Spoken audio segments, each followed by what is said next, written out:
All right. Good evening, and thank you for joining this, the second in our series of stewardship webinars with the Diocese of Newark. My name is Davey Gerhardt, and I'm the Executive Director for TENS, the Episcopal Network for Stewardship. I'm also the Canon for Stewardship at the Diocese of California. And for the last 23 years, I've been chair of my own congregation's stewardship committee. It might be time to recruit a new leader.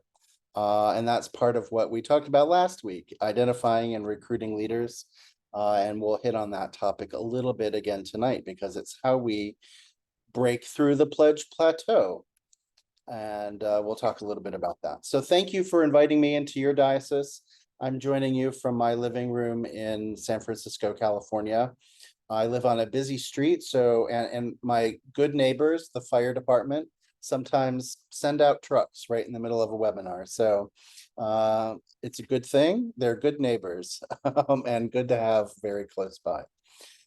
With that, let's tuck into tonight's content. I hope that this evening we'll talk about a few things when we talk about breaking through our pledge plateaus. First, we're going to start a little bit with analyzing the trends. Understanding what is really going on in your stewardship program helps you make changes to it and helps you know where growth is likely to happen or where maybe you need to put some more work or emphasis or just where trends are headed in your congregation. Nonprofits have brought this down to a science, and they've been doing this for decades. In fact, these days you can go to college and get a degree in nonprofit philanthropy and management because these are knowable skills. When we analyze our donors and our donations, we can really learn something about our members and their habits. So let's talk a little bit about that. We're going to talk a little bit about, of course, teaching the mission, because the best way to break through the pledge plateau is that everybody gets excited about what you're doing and the mission of the church and your particular way of saving the world and serving your neighbors. We're going to build on we're going to review on last week's content on how to recruit and identify, train, support leaders who lead. So a little reminder that all stewardship campaigns need good leadership and a great committee to do that work. We're going to talk a little bit about impact. And this comes up in almost every webinar I talk about, because I think impact is the thing that helps us best understand how we are serving our community. We're going to talk a little bit about ways that we impact and how to measure that impact. And finally, sometimes we need to adapt our system. We need to think about, if the old way is getting the same results, it might be time to try something new and switch it up. It's a good practice anyway to switch between different campaign ideas and programs and themes so that people don't get complacent or bored from year to year. So we'll talk a little bit about that. Let's start a little with some lessons from our nonprofit siblings. Donor relations is a whole movement within nonprofits that helps us understand really, as it implies, the relationship of the donors to the organization. And we measure that with affinity and ability and access. We usually talk about those things when we talk about our donor members and how interested they are in what we're doing. Affinity, of course, is how much they love us, how much they identify with the mission. Ability is, their capacity, how much are they able to support? Not everybody can support at the same level. Everyone can do something. We're going to talk and show some tools in a bit about how people can identify ranges and talk about how every gift matters. And then, of course, access. So how involved are people in the community? So they might have great affinity, they might have great ability, but if they're only marginally involved in the church, they're not fully participating in committees and showing up and participating in small groups or things like that. They might just kind of bounce along the surface. So we want to help people get deeper into their commitment, deeper into their faith, and deeper into the relationship with our community. Also, it's really good to know that our members are diverse and they have lots of reasons for giving. If you talk to some people, they'll say, I give because my grandparents gave, and it's what we do in church, and it's biblically mandated, and that's what we do. And if you talk about others, they'll say, I can't express my joy enough, and I just love the opportunity to give back, and I'm so grateful, and that's another motivation. Some people have a very transactional motivation with giving. And I don't like to emphasize the fear or the guilt that sometimes we feel in church. That shouldn't be a reason that people give, but we should also be aware that there's stuff there. There's stuff in our church history. There's stuff in people's minds about maybe some of those darker emotions that are affiliated with giving. So how can we bring light to that? How can we bring joy to that? How can we bring um, uh, discipline instead of duty, or joy instead of responsibility? How can we help people really tuck in and dig into their meaning and their money? Now this, as we talked about a little before, this between different generations, they have different motives, and they have different, so our younger members, they might want to really see what's going on with your church. They might really want to see how you're changing the world. And our older members perhaps want to see stability. They want to know that the church is going to be there, that the roof isn't leaking, that the church is going to be there next year and in a decade more, and in for their children and great grandchildren and all who are to come. It's also really, I think it's our duty as people who work in the church, whether it's volunteers or staff, that we really take care of this institution so that it will be there for the next generations to come. It's part of our ethical responsibility of stepping up to the plate and receiving the gifts of the church, is to make sure that we're giving back, that other people will be able to receive the gifts of the church in the future. And so part of that is really doing the work of stewardship, the work that we are all engaged in. So there's a great piece of ethics involved in this too. And I hope that we can take that on in a beautiful way. It's really important work that you all are doing. And I appreciate you, and your church appreciates you, even on those days when it doesn't feel like you're appreciated. The work is really important. When we analyze donor trends, we take a look at what's happened in the last, clearly in the last campaign, but we go back as far as we really can to make sense out of the households. Are they moving with cost of living? Are they increasing their giving? Are they mirroring some up and down in our local economy, or as the market falls and rises? Do we see that? And that's important because it helps us understand where those annual gifts, which are usually tied to income, where those annual gifts fall. Are people able to give because they have more disposable income from which to give? Are they able to give because they can dig deeper and feel the acute need of the church and they love it?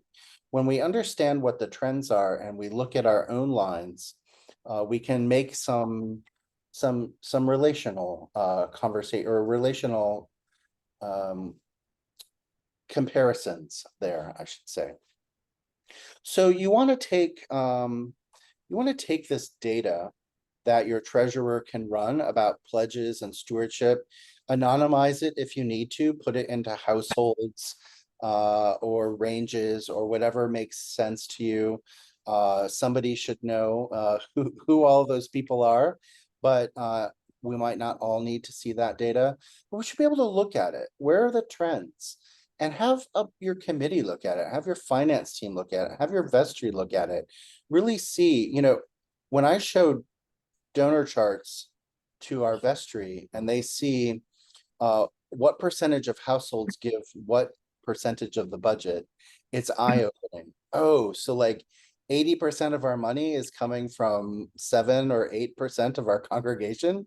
That's huge. And that helps us understand where the gifts are and where we need to focus, and also helps us understand what the big base is giving and what they're able to do. So have that data, talk with your treasurer, talk with the people who run reports in your congregation to give you access to the information that you need. And then show some years side by side.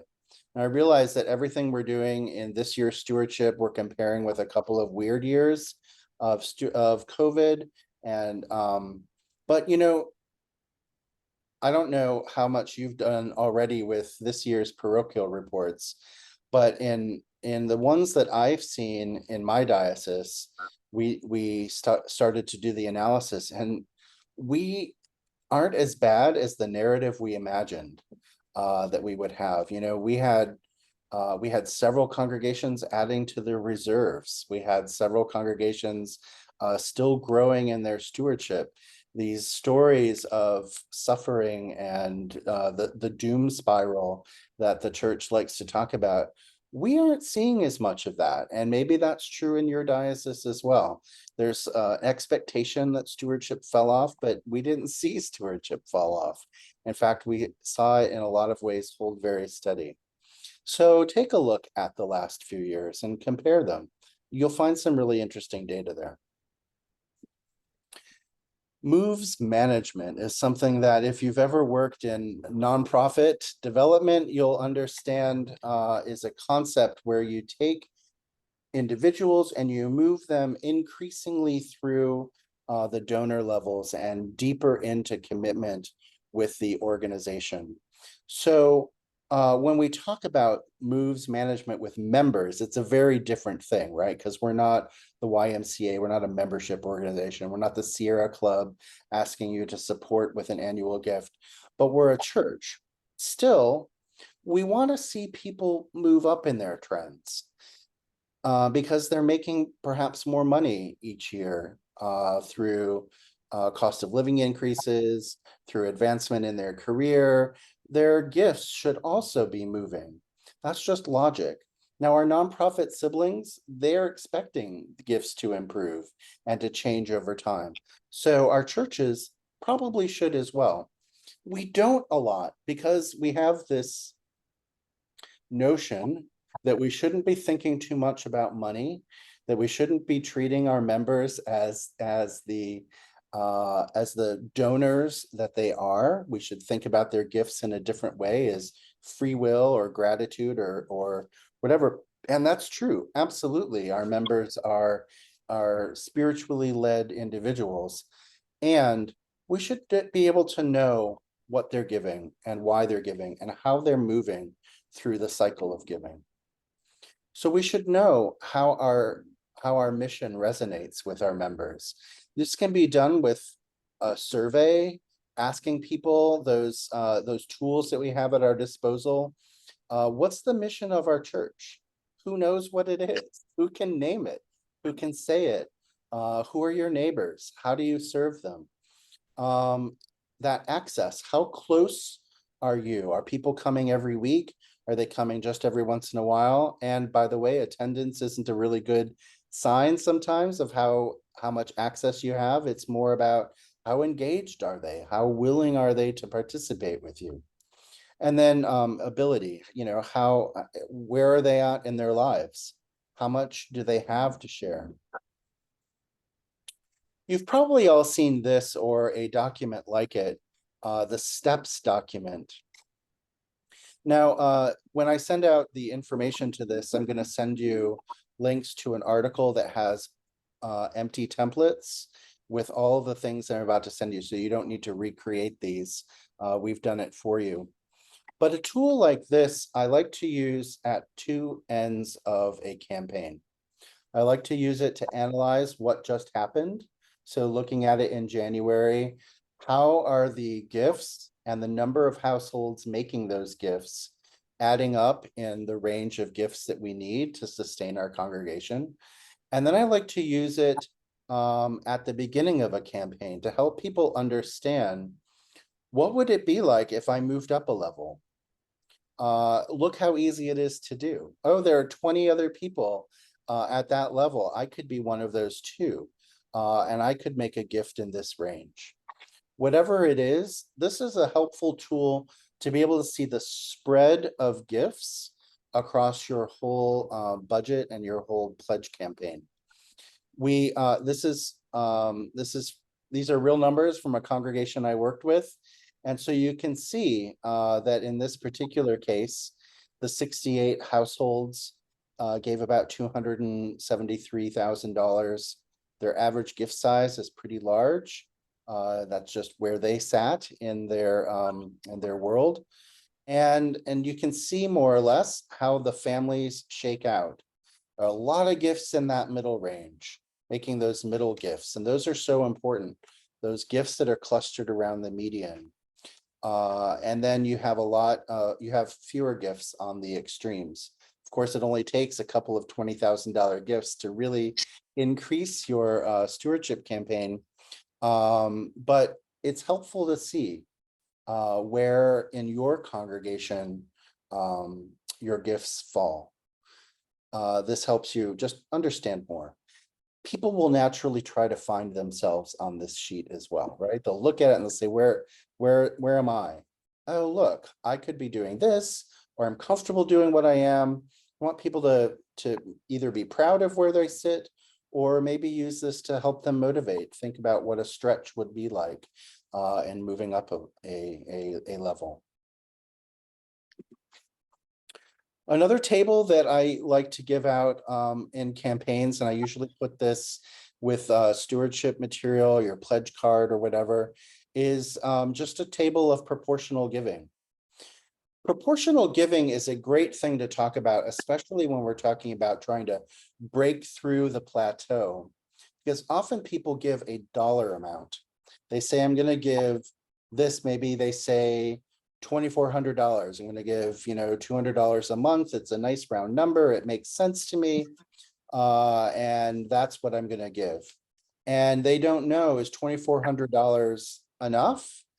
Does it meet my needs? Does it meet the church needs? That's why looking at that step sheet that we had right before this is helpful.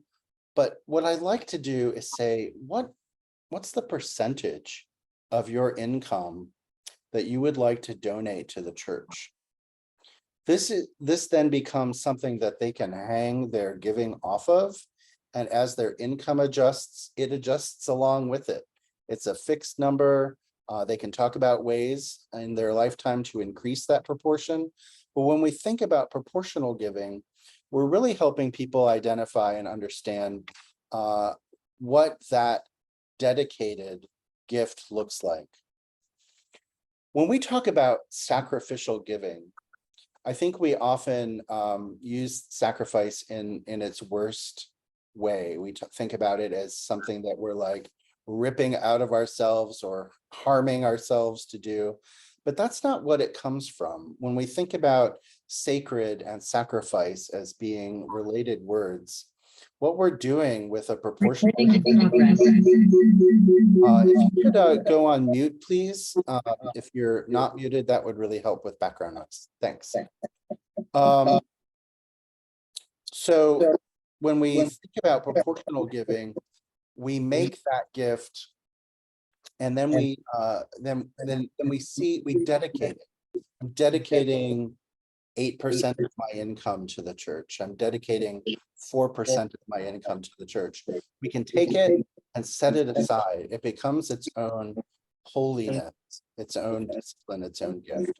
So I really like to talk about proportional giving when I'm talking with congregations about trying to break through some of those patterns of stuckness that we get into with our giving. This one is based on weekly income, or a weekly gift. You know, you can adjust the numbers. We give you the template. You can fill in your own things and the math will just go down the line. But this is a great sheet to help you and your congregation understand what it would be like to make gifts at certain levels. Proportional giving. My good friend, the canon for stewardship in the Diocese of Arizona, shared his data from his own church with me in Sun City West, Arizona, and gave us permission to use it so that we can actually look at what giving data tells us. When we really look at data, we can analyze our gifts, we can analyze our numbers, we can predict the future, we can see where we're headed. And so he also has a big thing, and I've adopted it over years of following him, of paying attention to the median gift. For those of you who don't remember what the median is, it's the gift that falls exactly in the middle of the range. And it's different from average in that your average gift, you know, sums up everything and just multiplies it or divides it by the number of gifts. But that median is like right in the middle. Where does this gift sit in the range? It gives us sometimes a better estimate of what the middle is rather than average, which takes into account the extreme gifts at the top and bottom and can really throw off our average, as it were. So anyway, let's talk a little bit about this congregation and their giving. We're going to look at their data for the next few slides. They had 110 households in 2021. They gave about $255,000. And you can see how their average and their median gifts were calculated. We're going to talk a little bit about a pyramid, and you can see this. We have this template for you as well. When we look and we divide up our data, this is like that step, but it's just in 3 sections instead of 8 or 9 or 12 or however many steps you have. We really start to take a look at the tiers of giving that are present in a congregation. Why is this helpful? Because it helps us know that, you know, some serious giving happens at that top level of the pyramid, and the base is really making up the bulk or the mass of our members, right? And they're making the most number of gifts, and they're presenting a hefty portion of our budget. But a few at the top are giving another. This is nothing. This isn't rocket science, right? Numbers are easy to figure out. But when we see them, we can help people understand them. We analyze our own trends. So we see a little bit about what this congregation's 110 gifts look like. And then we put it into numbers. So we really say, okay, so 22 households are giving $117,000 of the $250,000 that this church is raising. That's a lot. That's a lot from a small number of people giving a real big amount of this church's budget. And then we see what that looks like when we break up the base into its middle 30 and its base 50. So when we look at their number and we break it down with the median and average in each of those 3 parts of the pyramid, we really start seeing what those 22 gifts at the highest level, what their average and median gifts are. Big, but really important. That those 33 gifts in the middle that make up 33% of the people and budget, that really, those are right in the middle. That's also those $2,400 gifts. That's right at the Episcopal Church average gifts, right? That's right there between 24 and 28 is where most Episcopal churches land in that. And this church is no exception. These are regular old Episcopalians in Arizona. And then we see at the bottom that there isn't much difference between the average and the median gift because the gift amounts are smaller and there are lots of them. So those are just some tools you can use. And again, you've had these templates. When you use a tool, I'll go back to it before we leave it. When you use these charts and tools with your vestry and your finance committee and even your members, it helps everybody understand where the money is coming from and how we're using it. I'm spending so much time talking about it because the more we can talk about data, and I realize snore, it's almost 8 o'clock at night, it's a holiday weekend, you guys are thinking, why are we talking about math? Um, there's some wisdom here. And when we share the numbers out with folks, it's really helpful. It's not just about money though, is it? So every gift, and we talked about this last time, every conversation about money in church is a pastoral one. And so when we do analysis on our donors, we do one level more than our nonprofits or our corporate partners do. We take a look at what's really going on in families, what's going on in households, what we know about the people, because that matters too. So we should really take a pastoral approach to this. When I presented all this data, it's great to look at it, but if it's not also layered in prayer and kindness and goodwill and the things that we expect our church, it starts to look like a slick marketing campaign. And we're not slick marketers in church. We are missioners in our church. We are getting the word out and helping people understand it. So always, when we're talking about money, please remember that it starts with prayer, your own prayer about discernment, about serving on your stewardship committee, about making your own gift. And then you're praying perhaps for or with the people that you're in conversation with. When you ask them to join you, or when you're talking about stewardship to your whole congregation, you're asking them to pray together, to study this, to discern it as a family. Always know that we'll always talk about this in giving, that pledges are things that can be changed. They are not written in stone. We don't sign away our lives when we sign a pledge form. They are documents that give an estimate of what we hope to do. And we hope that our people fulfill their pledges, but we also hope that they exceed them. We also hope that if something's going terribly sideways in their lives, that they have the trust to change it and to say, I can't do this right now. And just to be honest with us rather than feeling guilty or weird about it. We want people to know that there's a pastoral relationship. They're not on the hook here for a gift. And also remember what we know about them through our relationships, through our longevity, through being with them week after week at the communion rail, after having been through many Christian formation programs or retreats with them.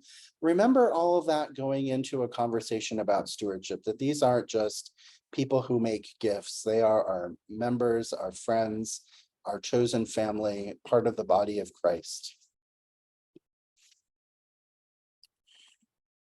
We hear a lot in nonprofits, and we're starting to admit in churches that there's such a thing as donor fatigue. That there are people who have said, I have been shouldering the burden of this place for a long time, and maybe I'm a little tapped out. Maybe I need to take a little step back. Maybe I need to take a break. Maybe I need you to stop talking about money for a while. And that's happening. That is happening in our churches. So I think we need to have some strategies to deal with folks. We can't just say, well, suck it up. We need to talk about stewardship every year, get on or get off, because at some point they'll get off about that. They don't want to keep hearing this message if they've told you. So how can we work with them to combat donor fatigue? Well, that's what today is about, really trying to talk about how we push through some of those things. And understanding that it is happening is part of the way that we begin to reconcile that we need to make some changes in how we ask for money and how we talk about money in our church. The first is that we need to make certain that everybody knows what our mission is. Can you name the mission of your church right now? Does it have a mission statement? Does it have a tagline? Does it have some, some words that appear every week in your bulletin that that you've overlooked after a time? Can you name what your mission is? And if your church has done that work, well, what does it really mean? Sometimes, because I've been a part of them, vestries go away on retreat and they spend a lot of time crafting a mission statement. And they come back and they're like, we did the work, but in a year or two, you're like, why did we come up with all that word salad? What does all that mean for us? So understand what your church is doing. And I took three here that I've seen in my own experience of churches. I have seen so many churches that say bringing Christ to the world. It's on their sign, it's on their bulletin, it's on their website. Like, well, that's great. You are doing that, but that's what we all do.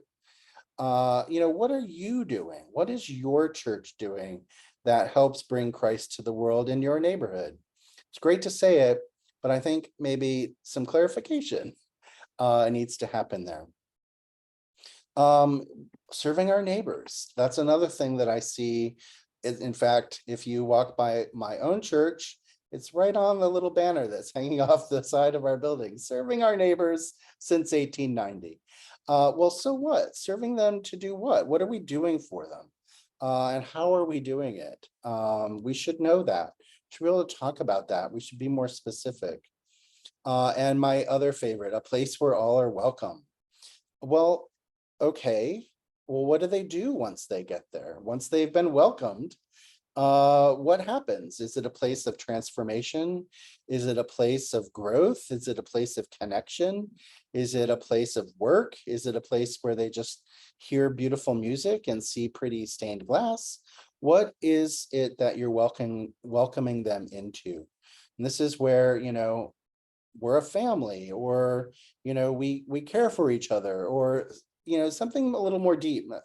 Those are wordsmithed in 33 seconds, not after a retreat. So think about what it is that your mission is, and then make certain that all of your members know it.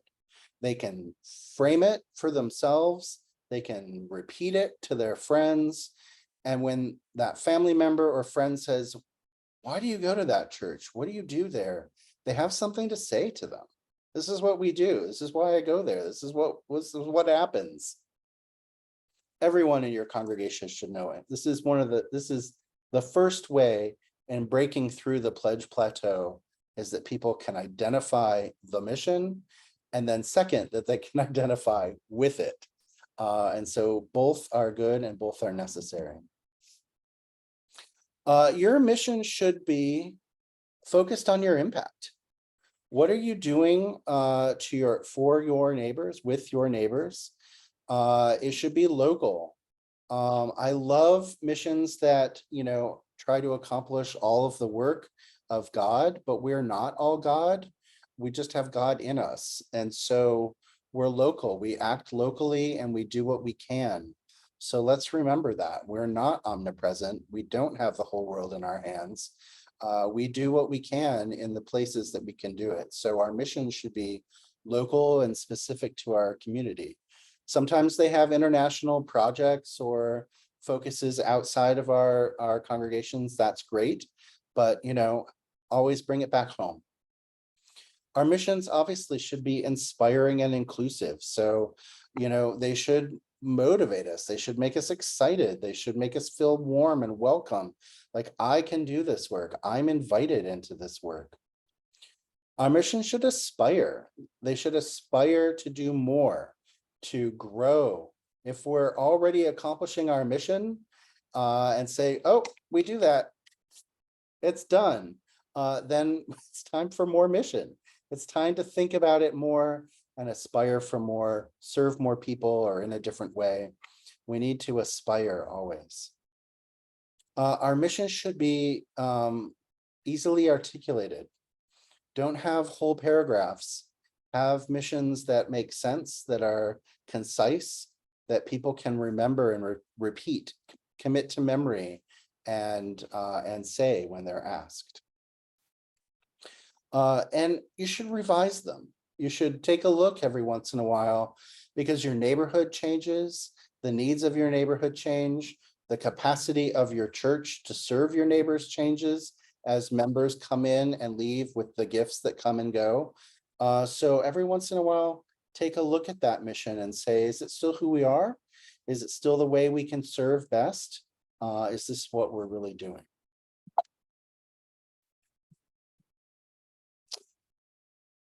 When your members know what your mission is, they can pull in the same direction. They can tell everyone what's going on. They can share it with their friends and neighbors. They can support it with their wealth, works, and wisdom. They can engage it spiritually. They can pray for it. They can incorporate it as a part of their own spirituality. And that's really important too.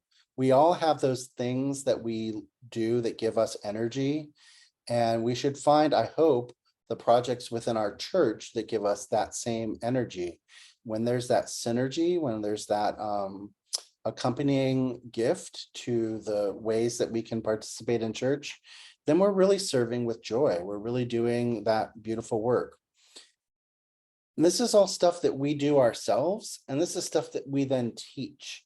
We teach to our members, because when they're engaged, when they're humming along, when they're pulling in the same direction, when they're present and they're sharing their ideas, they're more willing to give of their wealth and their works and their wisdom.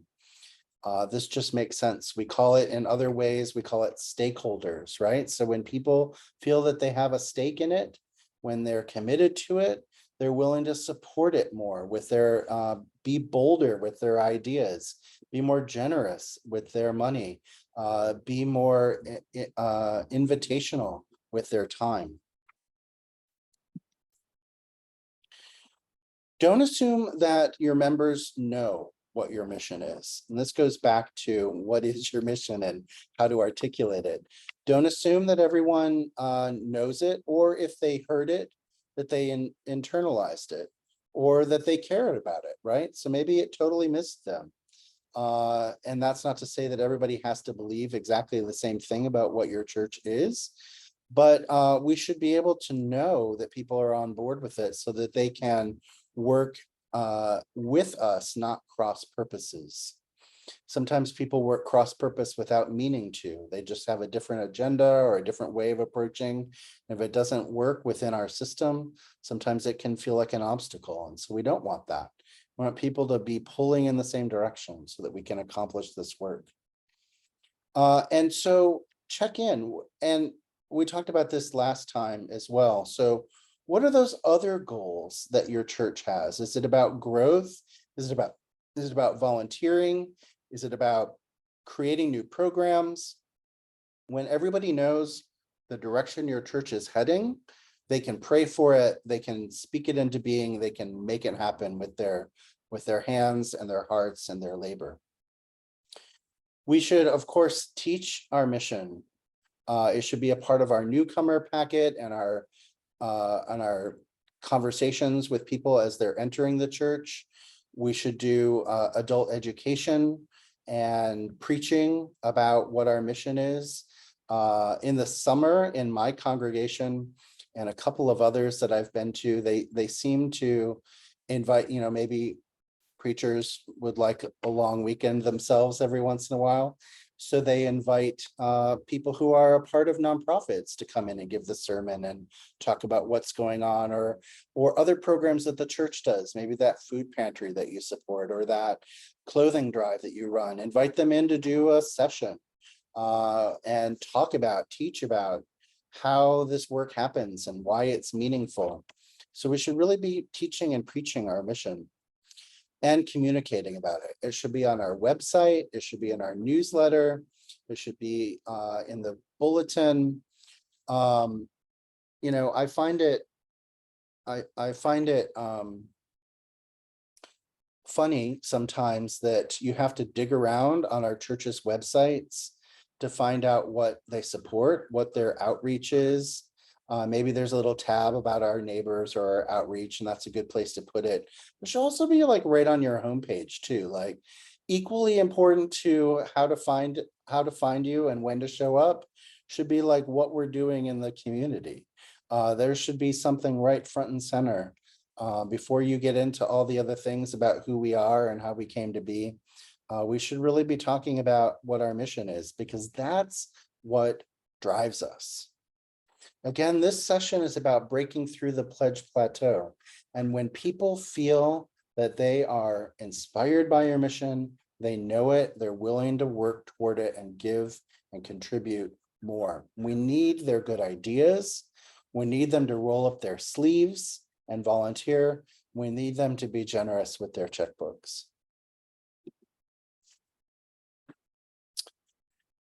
We need to ask. So this is another thing that, you know, sometimes we run stewardship programs that go something like, you know, it's that time of year again, and there are pledge forms at the back of the church, and we really hope everyone gives a gift this year. And that's the whole pledge campaign. Maybe it goes on for a few weeks of announcements like that. A letter gets mailed around to folks. That's not much of an ask. When people feel that the ask is genuine, when there's effort and time and thought put into it, when people have crafted a theme and are working toward it and there's energy, people will pay attention to it. And it's really important. We might not think that work is important, but it really is, because it elevates the ministry of stewardship. So the very most important thing that we need to do in stewardship is to ask people to join us and participate in making their gifts to the church. So one of the things that is a red flag to me is if the only time we talk about this is in October when we're doing our pledge campaigns, or November, whenever your church does it. If that's the only conversation all year you're having about money and pledging, then you're missing a lot of opportunity where you could be talking about the impact and the results and the gratitude and the generosity and what you're able to do with those gifts. Don't miss those opportunities through the rest of the year to give thanks and to highlight our giving.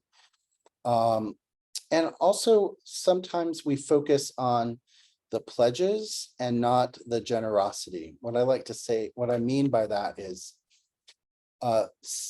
and I believe that we should have 100% participation, but sometimes we're so focused on that. We're still missing some pledge forms out there.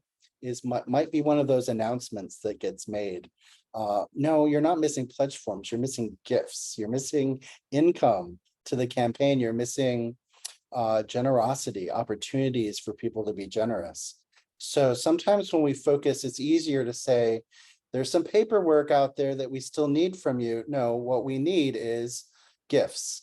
And so be really clear about that. Sometimes I think it's easier for us to talk about paperwork than it is about money. And so don't let people off the hook with that. Make it real. We are counting on your generosity to make this campaign happen. We're asking you to participate this year. We learned last week that it's not all on you. It's not all on the stewardship committee to raise the money. It's all of the congregation that should be invested in this, and that you have other things to do as well. Not only do you have to run a great campaign, but you can participate in creating the formation, in getting out the message, in praying and praying with and praying for and teaching other people to pray about money, to teach and preach about why we support our church, to inspire them. When we're doing that, then everything's in alignment. I like to think about the theme of our stewardship campaigns spreading out across all of our programs. And those programs that start up in September, a month perhaps before the stewardship campaign, they should already be hinting at what's to come with our stewardship campaign. So if we can make our Welcome Back Sunday tie in with our stewardship theme, with the restart of our godly play program or our Bible study program with a little reflection on the gifts that make our work possible. Things like this that begin to tie in to the fact that next month we're going to be starting to talk about how we make those gifts again. It's really important that we get that alignment, that we never lose sight of the fact that we don't want people to be hammered over the head by money, but we don't want them to lose sight of the fact that it's their gifts that make things possible. And sometimes we think about church is just, it's always going to be there. It runs no matter what. It doesn't run no matter what. And we're in a place in the Episcopal Church where churches are closing every week. We really are actually losing churches across the nation every week. And that's sad. The light goes out in a neighborhood when the Episcopal Church disappears. And we don't want that church to be ours. Not now, not in the future. And so part of the work is reminding people that it's because of their gifts that we can exist and provide these programs that are life-changing. Let's make certain that our leaders are making their own gifts and that they're public about it. They don't have to say, this is how much I gave. That's a little ridiculous. But they can say that I give a proportion of my income. I give faithfully. I've made my gift this year. I filled in my pledge form. Have you filled in yours? It's a way to remind people that the people who lead the church are in it too. They're stakeholders as well. They're not just getting salary. They're not just running programs. They're also contributing to the gifts of the church. And so we said this last week. I want to say it again. When your campaign starts, your leadership should have already made their gifts to the campaign. Your clergy, your vestry, your finance committee, your stewardship committee, their gifts should have already been asked for and paperwork in hand, pledges done, and you can say, we're already 23% through our campaign. We already have 15 gifts in, whatever it is. It's really important for people to see that their leaders are generous and that they're participating. It's even better when they can talk about why. So, you pay me a salary and I'm giving some of that back to the church because you all matter to me and this place matters to me. And when I'm no longer here, this church will be here. And I want, I want this church to go on. It's important for our members to be able to say that too, our vestry. We meet on the third Tuesday of every month to talk about serious matters, but I also make my gift. I give in my treasure as well as my time, because I want this place I want these programs to be able to run, and it needs stuff to do it and people to run it and a building to do it in. Equally important, and this is the harder one, our leaders, not just our clergy, need to show up at our events. Vestries that don't make it to, let's just assume that they all come to church. They don't always. Sometimes they take a break too. But let's say that our vestry, our stewardship committee, they should be showing up to the major events of the church. Not everyone can go to everything. I realize that because we have busy lives. But if you're never at any of these special events that happen, never at the church retreat or the picnic or a Bible study, or just checking in on how the programs are running from time to time, then you're missing an opportunity to be visible in your support, and you're missing an opportunity to see how things are running. This is really important for leaders, especially stewardship leaders, because when you then go and describe what your children's program is, or what your food pantry, how your food pantry operates, to somebody who wants to support it, you should be able to speak from firsthand experience. Yes, I've been a godly play doorkeeper before. I know what that is like. I know what that ministry is. I see how important it is. Yes, I have participated in the pageant. I banged some nails into wood and we made yet another manger. It's beautiful. And whatever it is, you should be able to talk about that in your own experience and say, I participate and I've seen what happens. We ask a lot of our leaders, our committee members especially, and the time that they give, but also please show up to other things. Also, support each other publicly. This is a part of our generosity of spirit. I might disagree on some level with something that the clergy says or does, but I would never say that in public, right? Because I'm a leader in the congregation. I have that conversation one-on-one. If we engage in, bad mouthing or triangulation or talking about people or the decisions they've made, when we come out of a vestry meeting, if we're talking about, well, everybody voted this way, but I didn't. Well, that sends a signal, right? That we're not unified. We're not being generous with the gifts that other people are giving in their leadership. So let's make sure this is part of helping people break through cycle and system change, right? Don't participate in that kind of negativity. Get right out there and support your fellow committee members. We all remember this famous saying from Bishop Edwards from last week. So really, let's remember that our team is important. Recruit your stewardship team, train them early, get them running, get them committed so that they can work all spring and summer long to have your campaign ready to go in the fall. So help them deepen those relationships with each other, teach the church what it is to be generous, and influence the finance team, the vestry, the clergy on ways that they can incorporate generosity and gratitude all year long.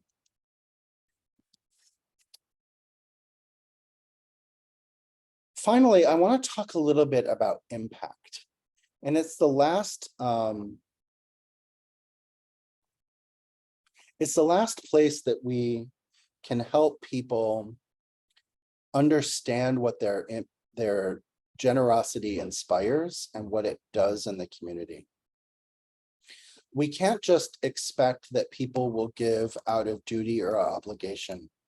We shouldn't expect that they want to see what we're doing with the money and the time that we're dedicating to things, that we're being wise stewards, not just of our money, but of our programs as well. And that means caring for our neighbors and our members and the time that they contribute. So we should know where the money is going. We should tell people how it's being spent. We should have that budget snapshot frequently appear in the bulletin. We should talk about, getting out those pledge statements, letting people know that their gifts are being counted and that we appreciate them. And we should let them know what we are doing beyond paying our own bills to support the work of God and the Spirit in the world. Your congregation might not have what we call a marquee ministry, some huge program that everybody is involved in, that your church is known for. Your church might be known for other things, its kindness or its love toward each other, or a great music program, or the good potlucks you have. And those are important things to talk about too. Those are impactful things that you can talk about as well. So find the things that you can measure and talk about them.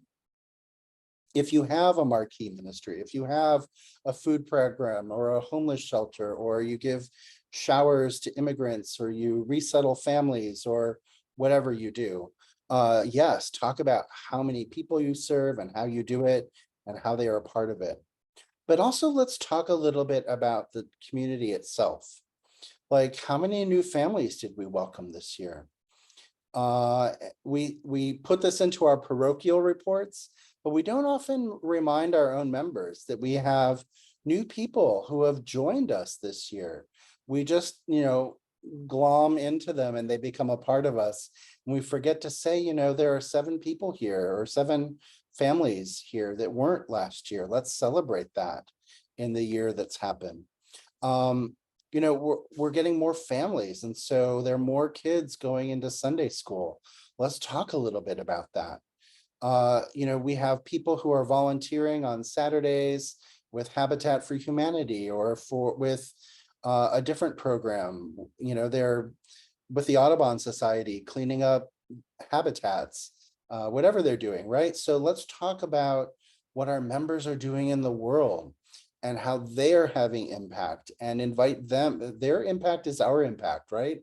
Because if we believe that they were formed by the gospel we preach and the community we create, then when they go out in the world and they do this work, we are being taken along with them. And so their success is our success. Let's talk about that. That's one of the ways that we shape people and send them out into the world to do good things. You can talk about attendance, but don't talk about Sunday attendance only.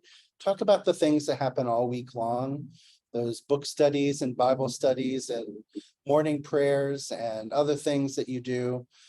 Your impact is about attendance and participation.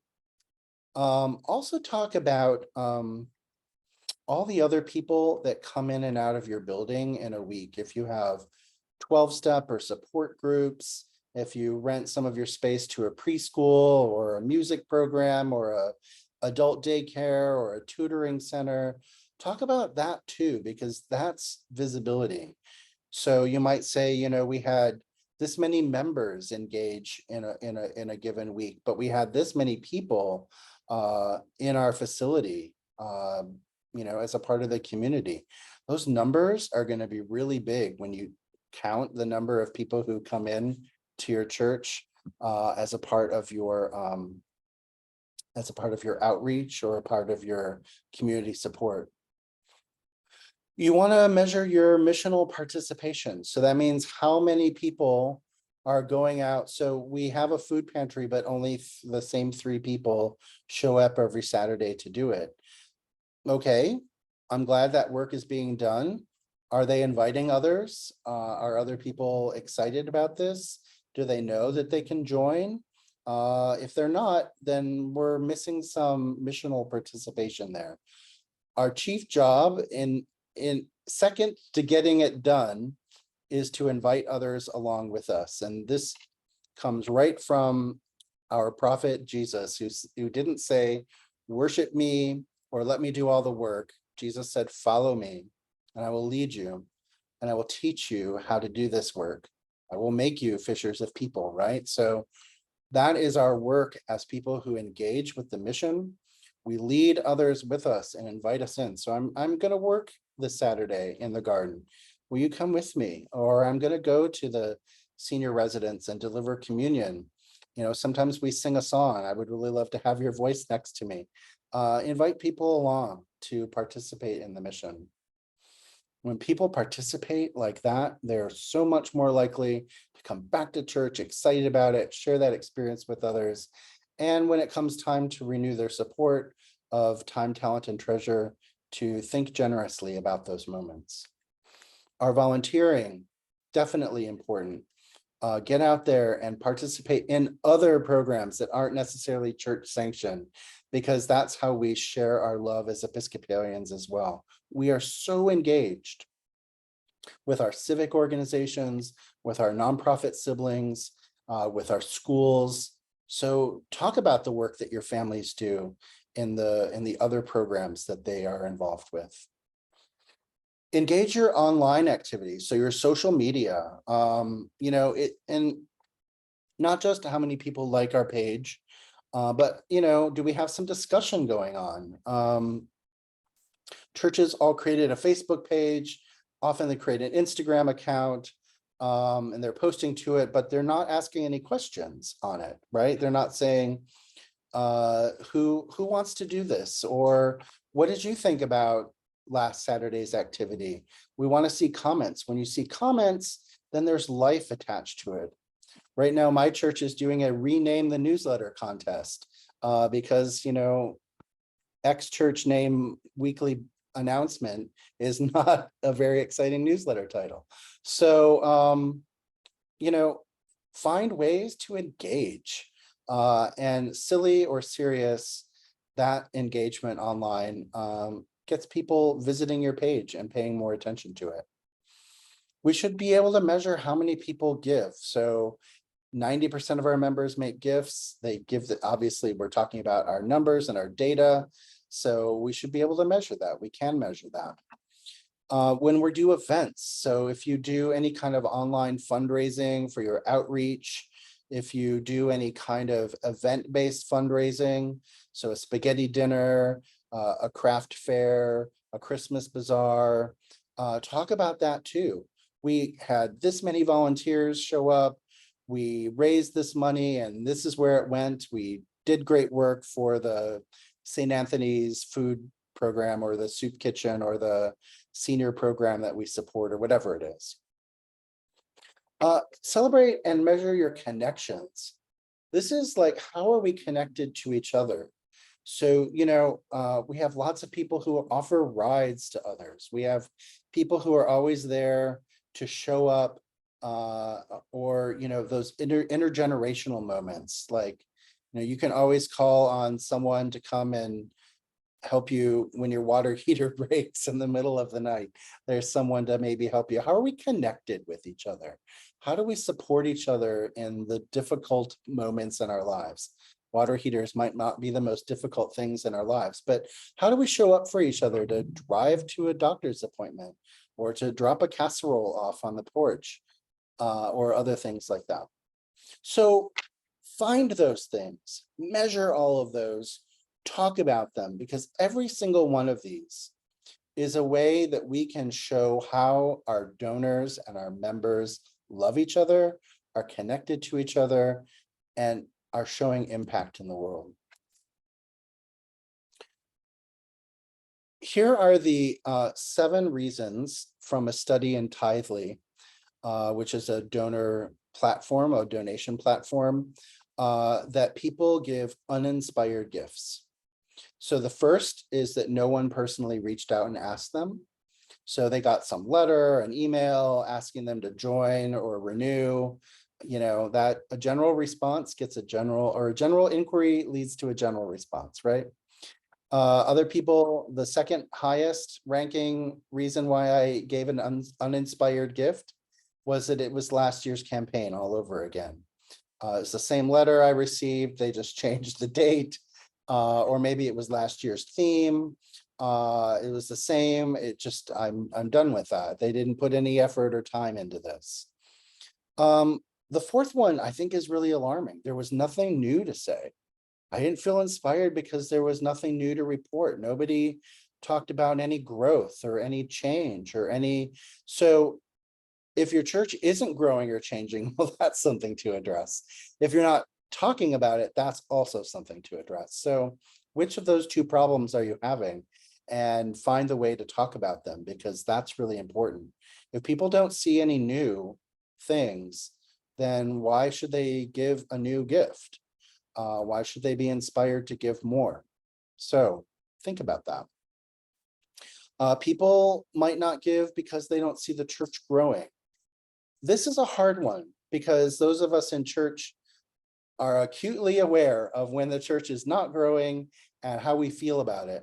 So it's our job to talk about the ways that church is growing, even if the numbers aren't. So the needs of the community are growing, our church members are doing more with less. How do we refocus growth or reframe it if we're sliding a little bit? Because we still want people to be excited and join the mission while we work on shoring up some of our core programs. So if it's obvious that the church isn't growing and no one's addressing it, then that's a reason for people to start pulling back their support. it's fine to say, we lost some members and this is what we're doing to get more. Now that is aspirational, helps people say, so we lost some people last year and we're really trying to get more. So if I contribute my time and my energy and my money to this, I can be a part of this growth. The community changes. So this is another reason that people, so I came here because they had a great choir. Well, they don't have a great choir anymore for whatever reason. And I just suddenly realized it one Sunday when I was listening to the music and I didn't feel as excited as I used to. Or I came here because my children needed a place to grow up, but now my children are in college and they're not having grandchildren yet. So the community has changed. What I needed from it has changed. And so this is a conversation. So, okay, you came here for your kids are grown. What about the kids that are here now? What about other people? It's a chance to reframe the conversation with them and help them understand how they can still participate, even if what they came there for is different. And the seventh and also really important is that there are obvious budget problems. So when the church either has, when I say budget problems, that could mean like there's always a deficit, or people are, unsure of where the money is going. Clearly, if there's a scandal or a problem, people are going to be weirded out and not want to give. It's our job to talk about what's happening and be transparent and accountable with the numbers. Always, people should know what we promised, what we're delivering, where we're out of balance, and what we're doing to address that. That's so important. And don't take it for granted that people won't be paying attention, because they will. And so these are the reasons why members give uninspired gifts. What's your strategy and your stewardship committee and your vestry and your finance team and your clergy team to address every one of these, so that you don't have people who give these as an excuse for not giving money? Sometimes it's about your campaign materials. We'll do, and I'm going to talk very briefly about a couple of things you can do. There's a whole webinar that we offer about making campaign materials better and how you can engage that work.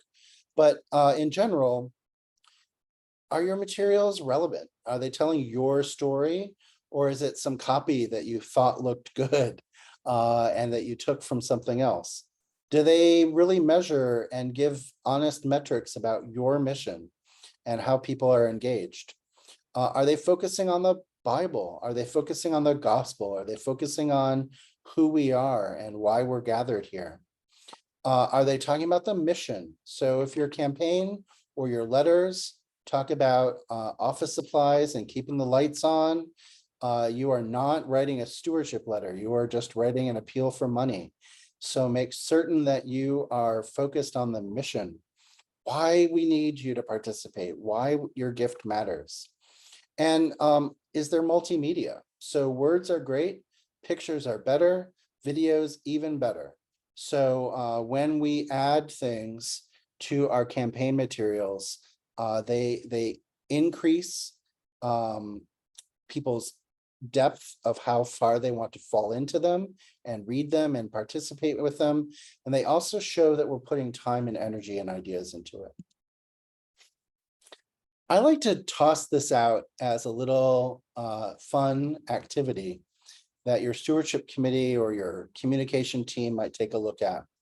I call these palm cards because they fit in the palm of your hand, and you can carry them like, at a party, and you can still have a glass of wine, talk to people, you slip them in your pocket when you're done. If you can get your pitch, your case down to the front and back of a 3x5 card, then you have successfully been able to craft a great mission statement. In this particular case, we've got pictures of people feeding, being fed a meal and having great conversation together. And we have a picture of the church. Everybody wants to see a picture of their church, right? So, and then we are able to say, what does this church do? Well, it serves, it educates, it gathers, it provides, it plants, and so much more. And then it tells people how to engage. I cannot tell you the number of materials I've looked at over the years that forget to tell people where they can send their check or how they can make their gift. It's just sometimes it falls off our things to add to our brochure. So make certain that when you've put in the effort to tell people what you're doing, that you tell them how they can engage and how they can support you. This is one thing, a tool that you can get. And if you don't actually ever print something like this up, but you do the mental work of crafting, what is the most basic way I can describe my church and its mission and how to engage with it? This gets you a long way into helping people identify how they can feel a part of your mission and talk about it to other people. When you're putting together a good case, what is the need? So, and it's more than we need money for the budget, right? So like, why are we raising money? Why are we doing this work? And why is it urgent? Why is it now? Why is it you that needs to do this? And what is the church going to do with that gift?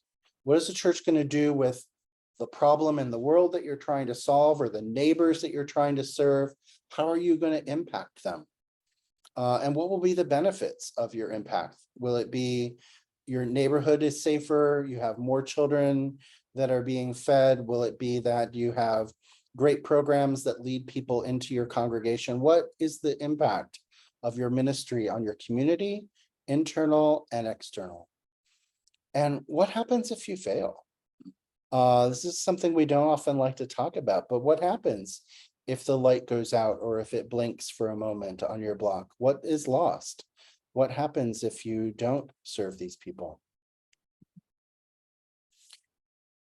If you've never done a narrative budget, this is another way to help people really identify their gift with the mission.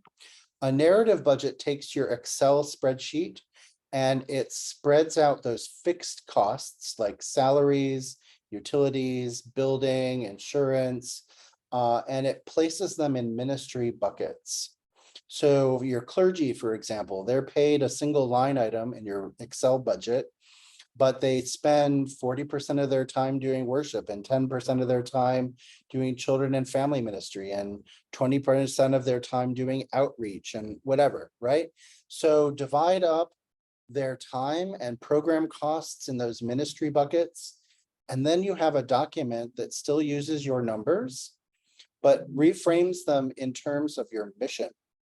We have a whole a whole article that gives you the tool on how to create a narrative budget from that Excel spreadsheet and create a document that helps tell the story of your mission and your congregation. So take a look at that, and I'll send around the link when I send you the materials. I want to conclude by encouraging you again to use our materials this year. They are ready for you to download. If you are still trying to think what your theme for stewardship might be this year, check out Rooted in Abundance. We have a full set of curriculum materials, and it's free for you because you are all members of TENS, your dioceses, and so your congregations are. And what we provide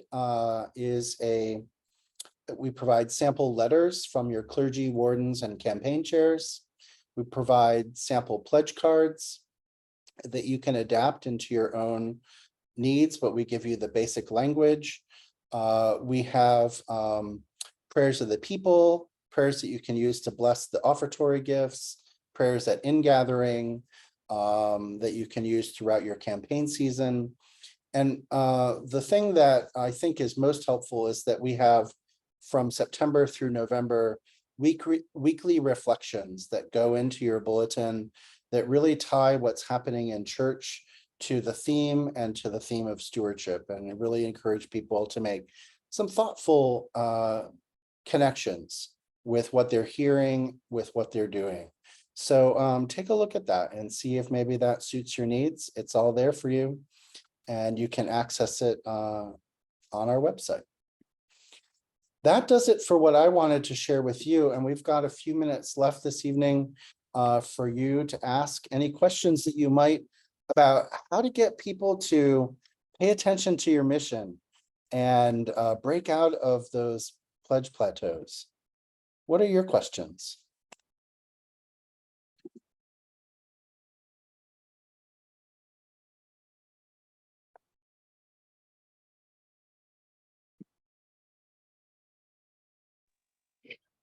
Hi, this is Marilyn from Grace in Madison, and we have a mission statement. It hasn't been updated for a while, and I was just thinking about how or if to get the congregation involved. Like we have a lot of small groups, and I was just thinking about, a constructive way to tap into the small groups to contribute to an updated mission instead of it just being a vestry activity. I love that, Marilyn. The more people, the more widely it's adopted, right? So I like that. What are some of your ideas for how your small groups might participate in that? Well, I'm just thinking about book group because we just meeting last night. And there's like 12, there's a women and a men's book group, and there's like about 12 in each. And I'm not exactly sure how I would ask them.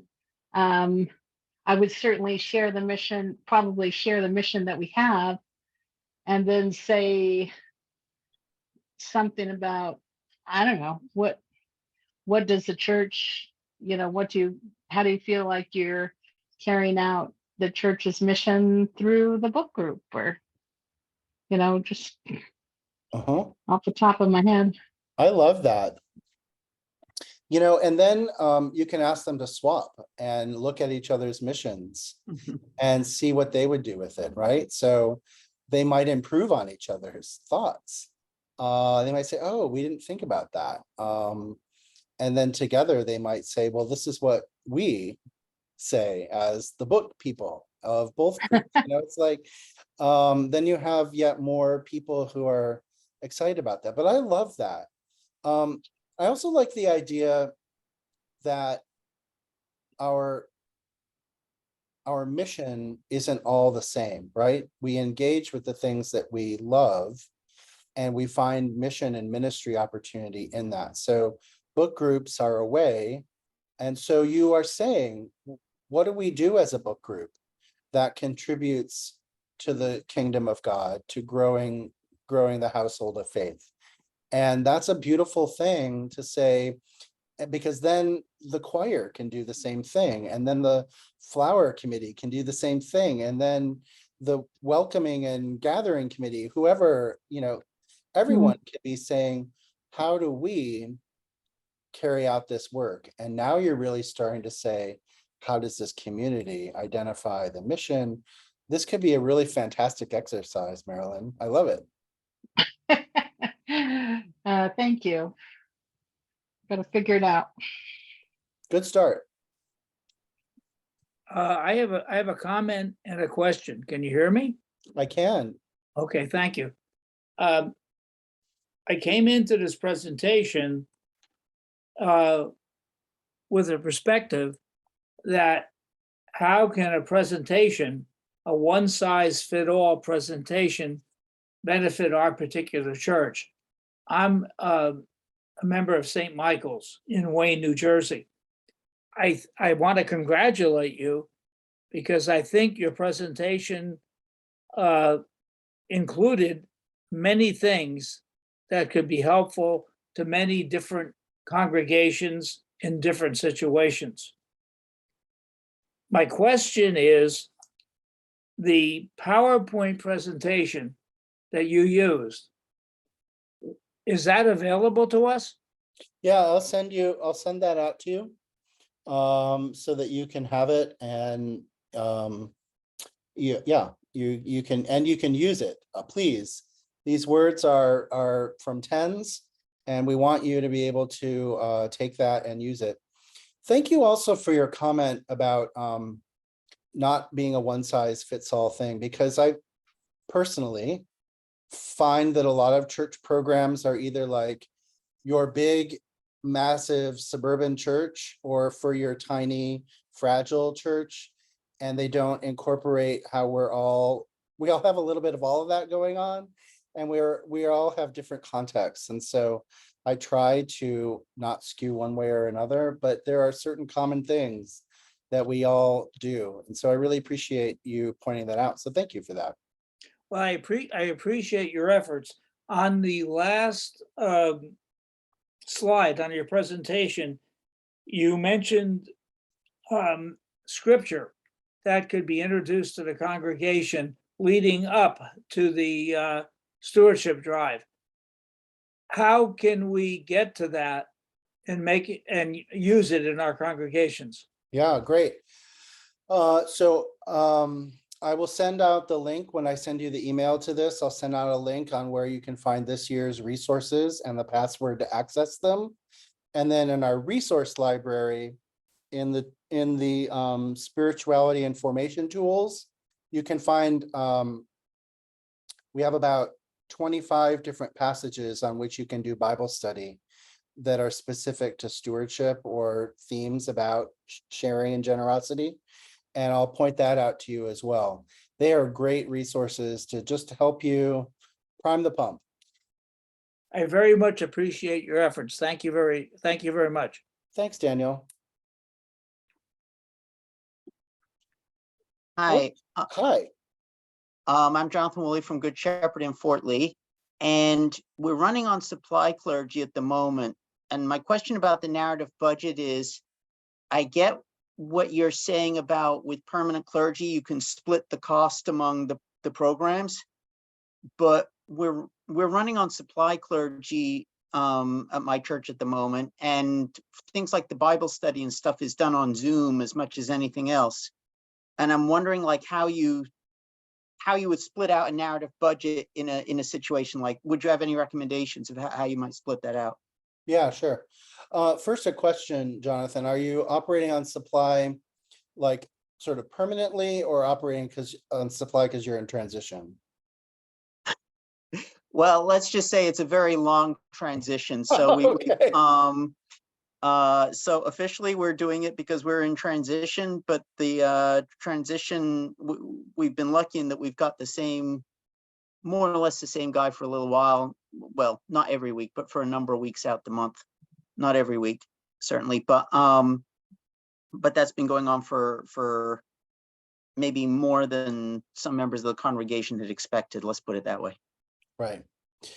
Well, the thing about, and this came out of the pandemic for me, when we weren't spending as much money in church because church was closed, but church was open, but the doors were closed for a while. Right. There, we were still needing to raise money for the programs. We're still needing to raise money for staff. We're still needing to run things. And so even though you might have some costs that are artificially low or a little different at the moment, you're still raising the money to support the effort of the church. And one day you will have permanent, God willing, you will have permanent clergy again.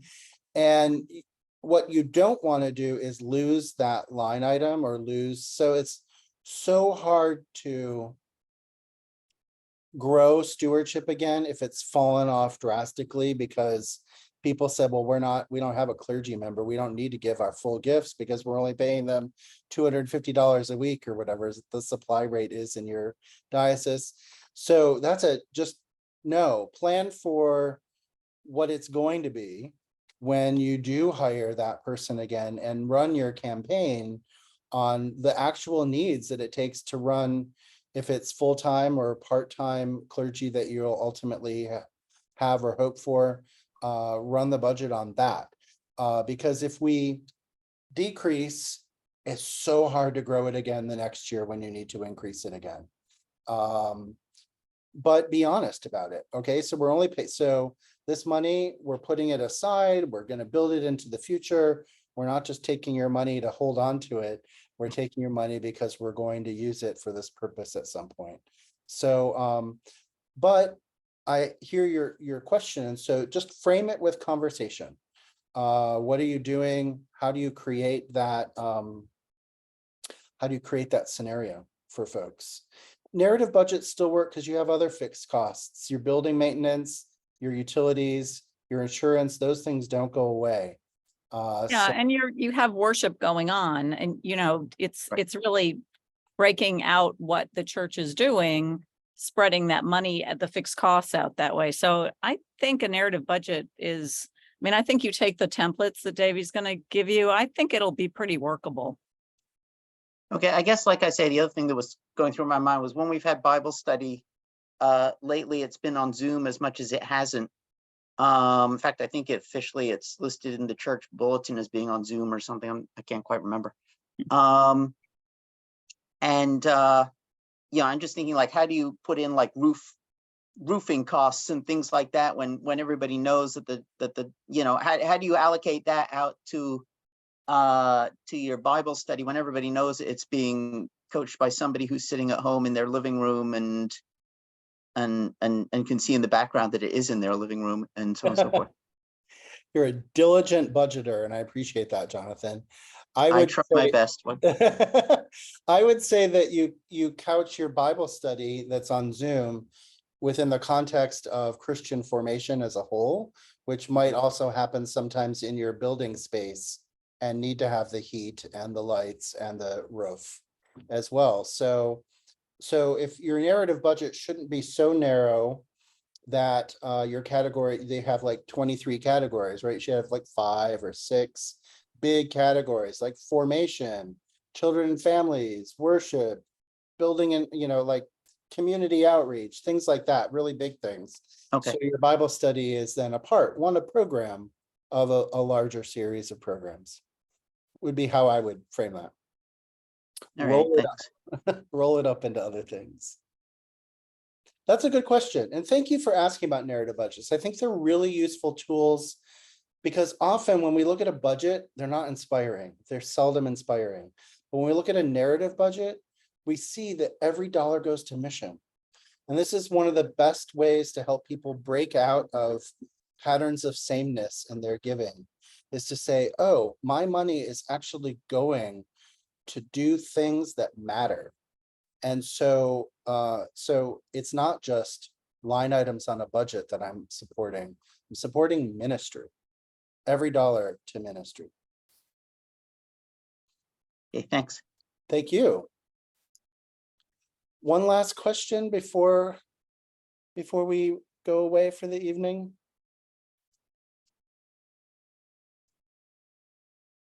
Anything? All right, I'm going to point out something that I think is a great idea. First of all, of course, getting the vestry to do their pledges early, please do that. That's just common sense. And that way leaders can talk about it and, you come from a sense of accomplishment. But also the idea that Davey said about as the program year is beginning, have those, and remember when Marilyn was talking about all those small groups, have those groups think about how your theme, if it's rooted in abundance, for example, how that relates to their group. So they can speak to that language and think about it. So I think that's a way of having our stewardship theme. Stewardship is like the blood, it's like the blood of the body of your church body, right? It's the thing that makes it possible. Otherwise, we would wither away without that blood. So think about the ways that the theme that you've chosen sort of fulfills those gifts that are in, that are made, the ministry that you see in your church. So if it's the choir, if it's worship, if it's book groups, if it's fellowship, how do those individual ministries, how are they sort of made even more visible by thinking about them in terms of your stewardship theme? Love it. Well, thank you. Thank you so much. And thank you for this evening. I really appreciate it, and I appreciate your time. And I will get this out to you this weekend. And I hope that you share it. So we're not meeting next month. We're gonna Yes, take. we are. Oh, yeah, we- we are. We have a July, I want to say 14th, so it's whatever that middle Thursday is in July. I yep. think. We do. Well, we'll get that out in the bulletin Right. as well. Right. And we will be meeting again, and I really appreciate the opportunity to do this teaching with you and to be with you. So thank you so much. Hope you have a beautiful Independence Day and enjoy it. And My- Davey, just to remind them, you'll be sending out last week's and this week's and PowerPoints. I know everybody is chomping at the bit. I'm getting little chats from people asking when they're going to get this. All right. Well, we won't Hey, let them thank you down. very much. Okay. Thank you. Thank Thank you. you. Thank you. friends. Namaste. Bye. Bye-bye. Bye.